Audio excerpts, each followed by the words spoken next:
A brief advisory before we begin today's episode. This case involves the discussion of a highly premeditated domestic murder, including graphic details of extreme physical violence.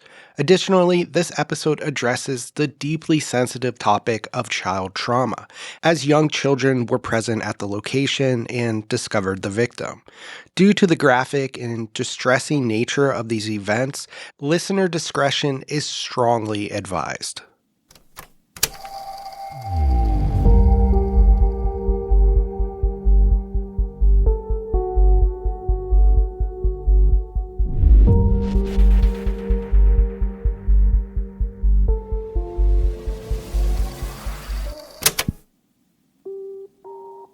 If you asked anyone local about Daniel Willoughby, they would tell you he was a saint.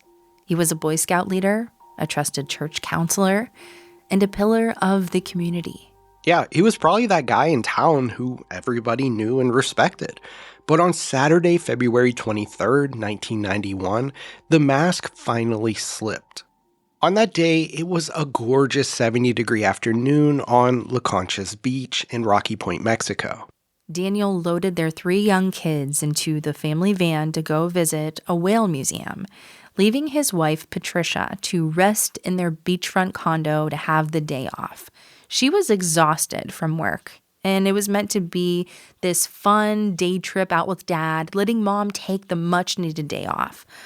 But the moment the kids were packed into that van set to leave, the trap was sprung. 2 hours later, after their fun trip, Daniel and the kids return. Their 10-year-old daughter is the first to rush inside, looking for her mom to tell her about the museum. But she finds her mom lying in a massive pool of blood, a knife protruding from her head. It would be an absolutely shocking sight for a young kid. And Daniel would fall to his knees and pray as the traumatized children were witnessing this horrific scene of their mother, a sight they should have never seen in the first place. This may have looked like a gruesome robbery at first, as Patricia's belongings were thrown around the place, but investigators quickly learned that this was a cold-blooded, premeditated attack with a greedy, money-making motive behind all of it. And the person behind that motive was Daniel, and he thought he had tied up all of his loose ends. But today, as we cross international borders, we are tearing down the ultimate facade. Let's toss the salad on this one. This is the murder of Trish Willoughby. I'm Ashley. I'm Ricky. And this is Crime Salad. So this case takes us to the Southwest in the 90s. And it's a case that is just a tangled, unbelievable web of deceit. But it has a familiar pattern that we've talked about before. It spans across the border between Arizona and Mexico. And let me just say, the level of manipulation is staggering. And the darkness behind everything will have you picking your jaw up off the floor. Yeah, I mean, for one, bringing your children into this is absolutely evil. Yes, so extremely traumatizing. So let's wind it back to Daniel and Patricia. Everyone called her Trish. The couple lived in a nice area in Phoenix, Arizona. Together they had 3 kids, ages 10, 7, and 5 years old. And Daniel played the role of the ultimate family man. He was a generous, very liked person in the local community, a Boy Scout leader, as we mentioned, and a church school teacher. But behind it all, greed took over. Now, as for Trish, she was very successful. She and her mother, Thera Huish, ran a highly lucrative herbal supplement company. To give you an idea of the wealth that we're talking about, their business was worth over $2.5 million, and their income was over $320,000 a year. And we're talking about the 90s. So they were very comfortable financially. And Trish was very involved with the business. She was a very dedicated hard worker. Yeah, it was actually a massive network marketing MLM structure. The mom and daughter were operating as national sales directors, and they had built an incredible downline of over 40,000 people under them, selling health and herbal products. So as you can understand, she is the breadwinner, as some people would describe. She was earning most of the money in comparison to her husband to support their household. And we found through Oxygen's coverage of this case that Daniel was a sales manager for an international air freight company. But in July of 1990, he actually lost his job.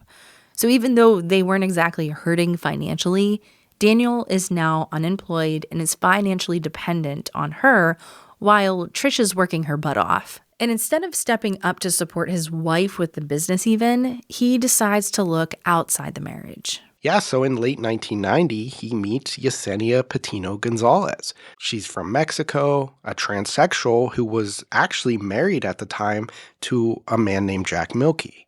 But this is when their paths crossed. According to an interview Yesenia gave to Oxygen, she was literally standing at a bus stop, unwrapping a Reese's peanut butter cup, and she dropped the wrapper on the street. Dan takes this as an opportunity, and he pulls up in his shiny Jaguar, rolls down the window, and jokingly reprimands her for littering. And he offers her a ride. He gets her number, and they meet for drinks a few days later. Now, because Dan's old company was involved with Mexico, he thinks up this slick plan. And he uses that for the reason why this new person is in his life. He tells his family that he needs to learn Spanish to get his career back on track. And this is all just weeks after meeting her on the street. And although Trish probably had her doubts, this probably sounded not completely out of the ordinary in the 90s. I mean, I know today I would be like, why do you need to bring a Spanish teacher over to our house? And why do you need to hang out with her all day long? Can't you just learn off YouTube or something? I mean, who knows what kind of other manipulating tactics he was using to make Trish feel like this was actually the case. But on top of all of that, you have to understand Trish was a very busy person. He completely weaponized his family's trust. He even took his kids to Yesenia's apartment complex, which essentially Trish was paying for. In the afternoons, he would take them over there so they could go swim, and he would sit out on the deck with his fake Spanish homework just to hang out with her. Now later, it's also found that Trish's hard-earned money would fund not only Yesenia's rent, but also her health club dues, and probably everything else, date nights, food, etc. I don't know. This reminds me of some kind of fictional romantic affair novel or something. Yeah, but this actually happened. And Trish was a very smart woman. She had to have been suspicious, and she eventually confirmed those suspicions herself. She walked over to Yesenia's apartment to confront her. She walked in, flipped on the bedroom light, and caught Dan putting his shirt on while Yesenia hid. Busted. Now, I really hope she threw him out just right there. You would think so, but Daniel refused to leave. He just moved Yesenia into a different apartment to hide her better, bought them matching diamond engagement rings, and flat out told Yesenia he couldn't divorce her because Trish had too much on him. He literally told her if he tried to get a divorce, he would be taken to the cleaners. So essentially what he was saying here is that he couldn't get a divorce because he would then turn from a rich man to a poor man. He didn't want to be a broke, unemployed guy. He wanted the new life with Yesenia, but he absolutely refused to give up Trish's bank account. Exactly. He couldn't just stomach the idea of walking away empty-handed. So, because he refused to lose that luxurious lifestyle, his thoughts started turning incredibly dark. So as we established, Daniel wasn't just going to walk away and let Trish take him to the cleaners. She completely funded his luxurious lifestyle, including his Jaguar and his mistress's rent. Instead, he started laying the groundwork for a massive payout. Daniel actually began discussing these details with Trish and her mother, asking questions like what would happen to their business if one of them were to die. He played the concerned husband so well that he eventually convinced them to adopt an insurance-funded buyout agreement. There were already several insurance policies covering Trish, but this new plan involved a brand new $750,000 policy, and it was purchased just months before her murder. I don't know, this seems so blatant. Like, he isn't even trying to be subtle about this. He really wasn't. But obviously, his manipulation tactics weren't lacking. In fact, he even started openly brainstorming ideas, different ways to kill her with his mistress. Yesenia testified at trial that Daniel would casually bring up buying a firearm silencer in Mexico, drowning Trish while they were scuba diving, or even pushing her off a cliff at the Grand Canyon. And it gets crazier. He also claimed that he had mafia connections that could put a hit out on Trish. But here's the wildest part. Yesenia later testified that Daniel told her his mafia connections actually refused to kill Trish. And so while this affair is happening, Yesenia is still keeping Jack around, apparently. So Jack is fully aware of this affair, but he was legitimately terrified for his own life after Daniel bragged about those mafia ties. So Jack allegedly just sat and was quiet about the whole thing. Yeah, so the mafia idea was out. So in May of 1990, Daniel was having dinner at a restaurant in Tempe, Arizona, with Yesenia and Jack, who was also there. Talk about a third wheel. This is Yesenia's husband. I know. It's a weird situationship. So they are there at the table, and Daniel casually brings up, I think I will take her to Mexico and get rid of her. And he later made similar threatening statements to them at another restaurant in Cottonwood. But ultimately, Daniel decided he didn't want a staged accident or a hitman to do the job anyway. He explicitly told Yesenia that he wanted the satisfaction of killing Trish himself. So to me, this doesn't sound like he just wanted her gone for the money. It sounds like he deeply resented her. He did. So they finalized their plan. Daniel even rented a condo in Rocky Point, Mexico. He intentionally chose a unit that was somewhat away from the other condos in the area, and he paid for it entirely in cash. Daniel and Yesenia actually made 2 separate trips from Phoenix to Rocky Point before the murder just to check out the area, inspect, and go over their twisted plan. So this is completely premeditated. I mean, they're literally doing dress rehearsals for her murder. Down to the horrific last detail. Now, back in Phoenix, Daniel showed Yesenia the weapon he was planning to use. It was a homemade mace, and it was described in court documents as a heavy ball attached by a rope to a handle. I mean, that sounds like some type of medieval weapon. Yeah, it's horrific. And the plan was for Daniel to use this mace to deliver the fatal blows. Then Yesenia was instructed to come into the condo after he hit her with this device, and she was supposed to stab Trish, strangle her with a rope that Daniel had bought, ransack the condo, steal her rings and her money so that it would look like a break-in gone wrong. So he gets the sick satisfaction of bludgeoning her, but Yesenia has to do all of the dirty work of the cover-up. I mean, all of this is just so calculated and cold.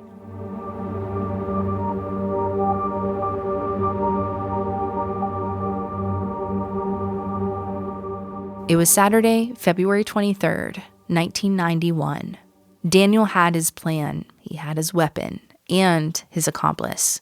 He tells Trish that he booked a family vacation to Rocky Point, Mexico as a belated Christmas gift so that she could finally get some rest. He's literally walking her into a trap. It's sickening. The day after they arrive, Daniel sets his alibi into motion. He tells the family that they are going to visit a nearby museum, but Trish is just completely burned out from work. Remember, she has been the sole breadwinner running this multi-million-dollar company while he just kind of gets to do whatever he wants.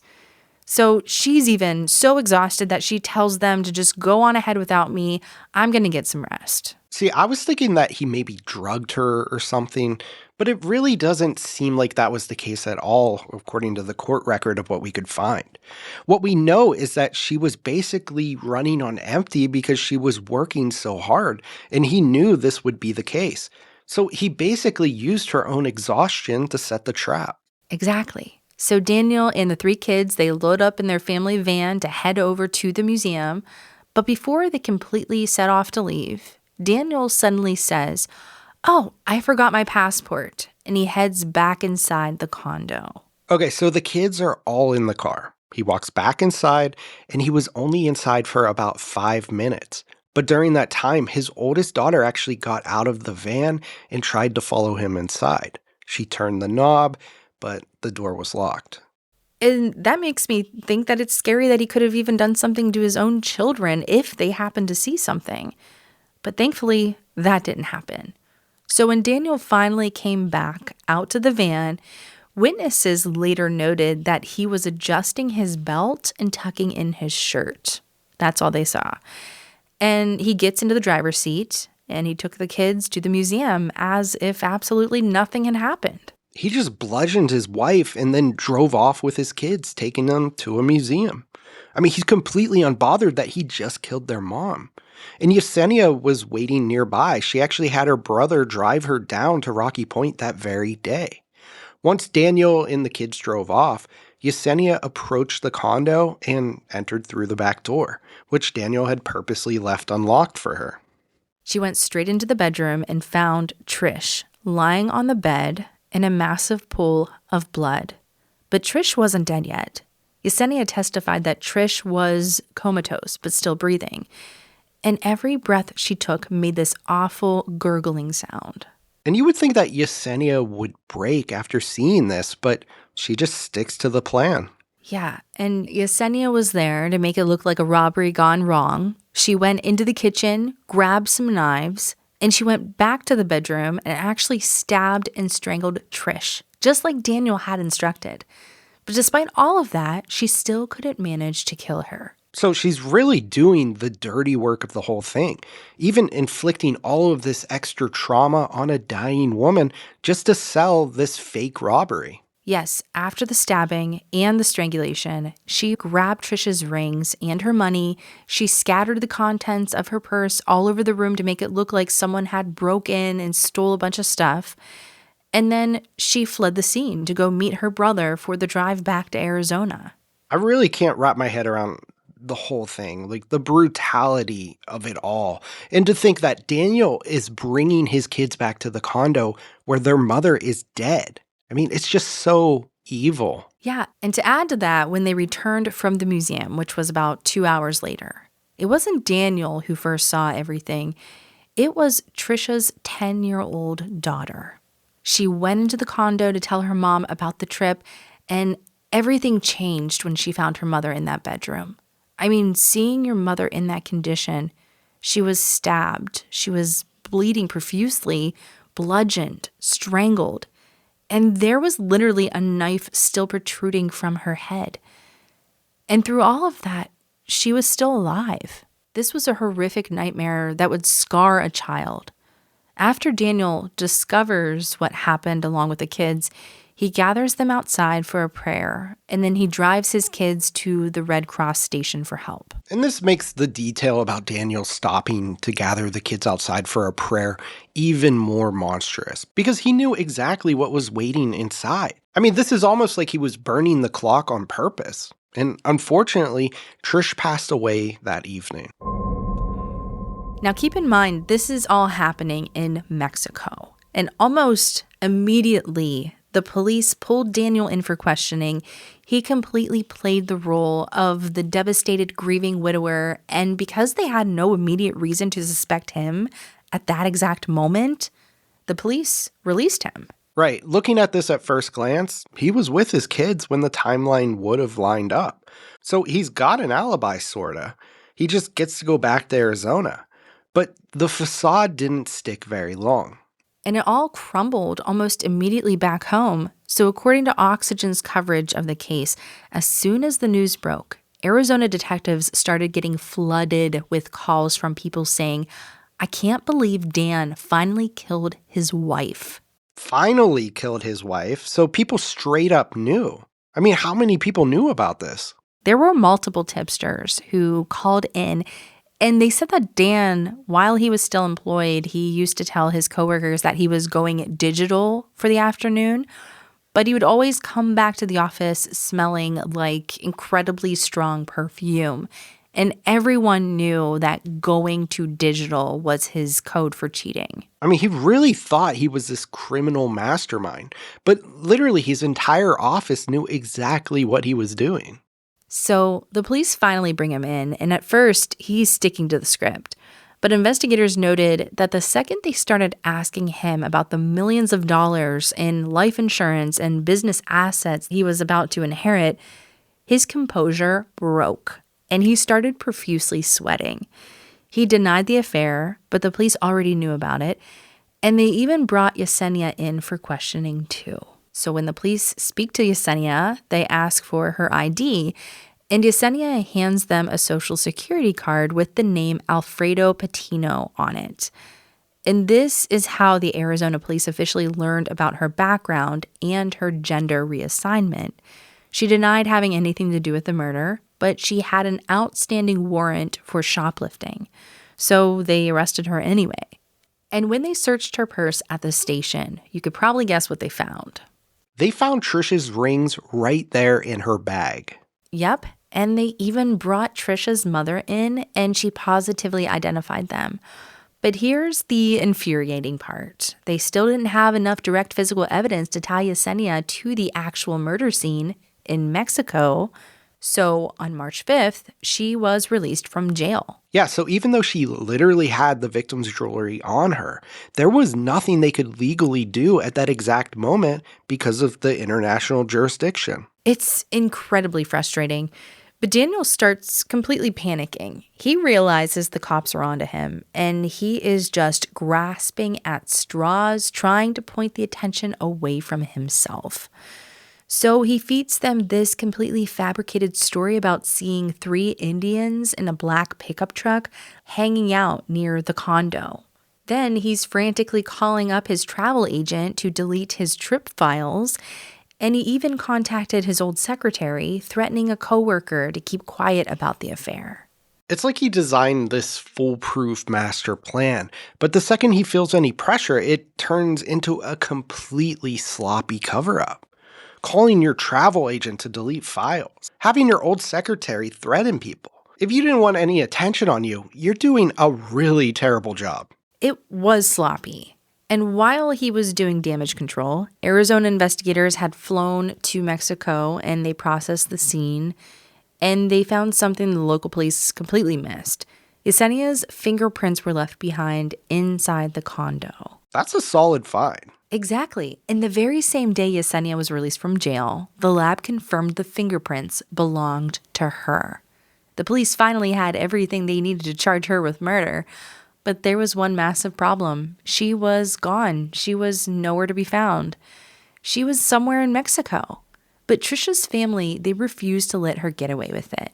They completely blanketed the border with reward posters.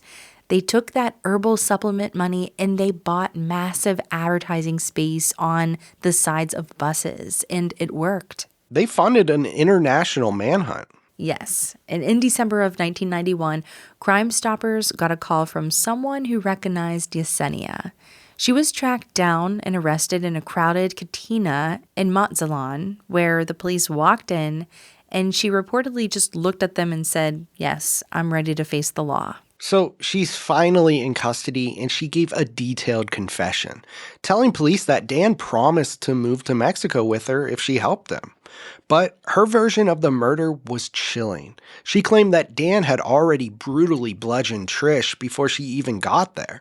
She said she walked in, saw blood all over the walls, and even heard Trish moaning. And according to Yesenia, she only stabbed Trish in the head with a knife as an act of mercy to finish her off. An act of mercy? I mean, there's nothing merciful about any of this. I mean, they're both absolute monsters in my opinion.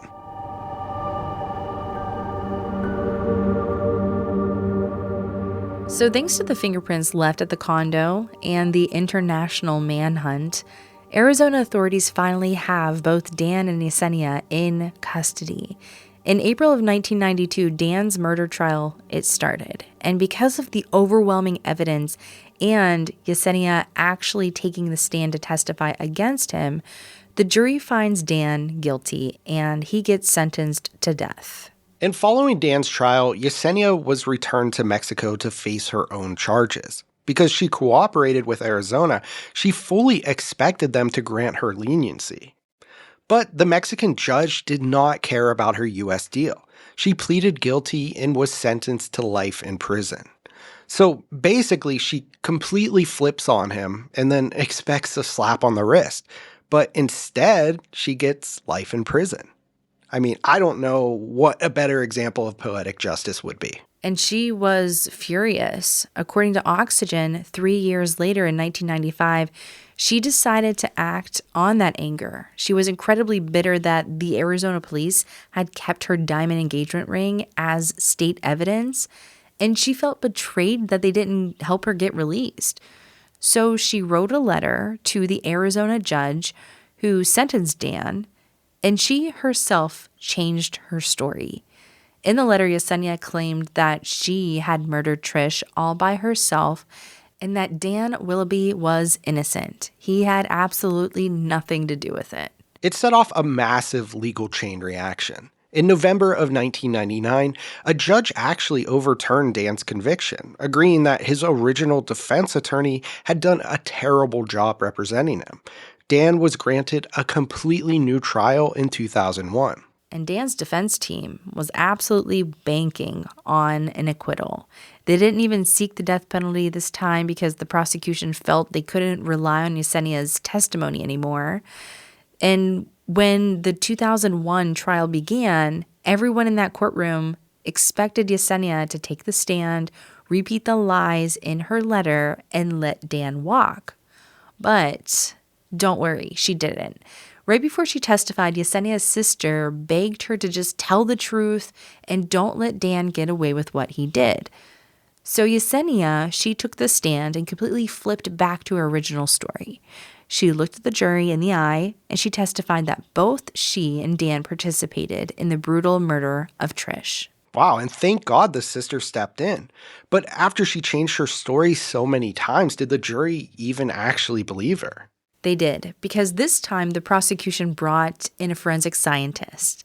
They testified that the blood spatter at the scene perfectly matched Yesenia's original story, proving that there were 2 separate attacks at 2 different times.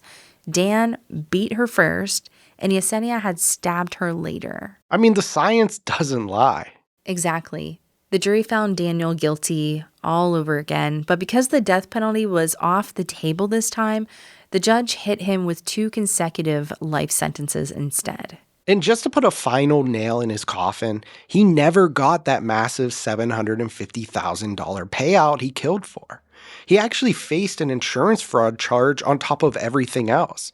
And that's thanks to what's called the Slayer rule, which prevents murderers from profiting from their crimes. The insurance company froze the policy altogether. He completely ruined his life, and he got absolutely nothing for it. Today, Yesenia is serving her life sentence at the state prison in Hermosillo, Mexico. Daniel, he is serving 2 consecutive life sentences, and to this day, he still maintains his innocence. Of course he does. Guys like him never admit defeat. But what's important is Trish's family. I mean, her poor children, they had to sit through decades of trials and retrials just to get justice for their mom. And it's so much more heartbreaking because the children that were involved in witnessing all of this, they didn't just have to sit in that courtroom. They actually had to take the stand. Court records show that the 10-year-old at the time and her siblings, they had to testify under oath about how hostile and strained their parents' marriage was leading up to the murder. So they don't have to just live with the trauma of finding her body. They have to physically take stand against their own father. The collateral damage this guy caused is just staggering. It really is. I mean, remember, they were only 10, 7, and 5 years old at the time when this nightmare happened. Trish's brother stepped up to raise all 3 of the children, making sure that they grew up in a safe, loving environment away from the media circus, and they are all adults now, of course. It's incredible. But the most amazing part of this entire tragic story is how Trish's mother, Thera, chose to close this chapter. This is the same mother who tipped off the police and funded the bus ads. I mean, she really is the hero of this story. She truly is. So after the trial, her mother did something unimaginable. According to Oxygen, she actually wrote a letter to Yesenia in her prison cell, and she told her that she completely forgave her for what she did. She wrote that she believed Yesenia was just a victim, just like everybody else who crossed paths with Dan. Wow. And to have that level of grace and forgiveness for the person who was in the room when your daughter died, I mean, that's incredibly powerful. When Oxygen asked Yesenia about the letter, she said, "It's nice to know that she has nothing against me and that Dan is where he belongs to be." And it really shows Thera's strength. And she didn't let this tragedy break her career or her spirit either. She actually lived a long, incredible life, passing away in 2022 at the age of 91. Right up until the end, she stayed a fiercely independent powerhouse in the health supplement industry, dedicating her life to mentoring other women in business and raising strong daughters and granddaughters. She really ensured that Patricia's legacy of hard work and dedication lived on through the family, completely overshadowing Dan's greed. Trish was a hard-working, dedicated mother who provided a beautiful life for her family, and Dan destroyed his own because of his psychological need for control and endless greed. He really is the definition of a monster hiding in plain sight. And it makes you realize that you never truly know what is going on behind closed doors. So true. Well, that wraps up this Crime Salad episode. Thank you all so much for tossing this salad with us today. We appreciate you for listening. Stay safe out there and trust your instincts. We will be back next week.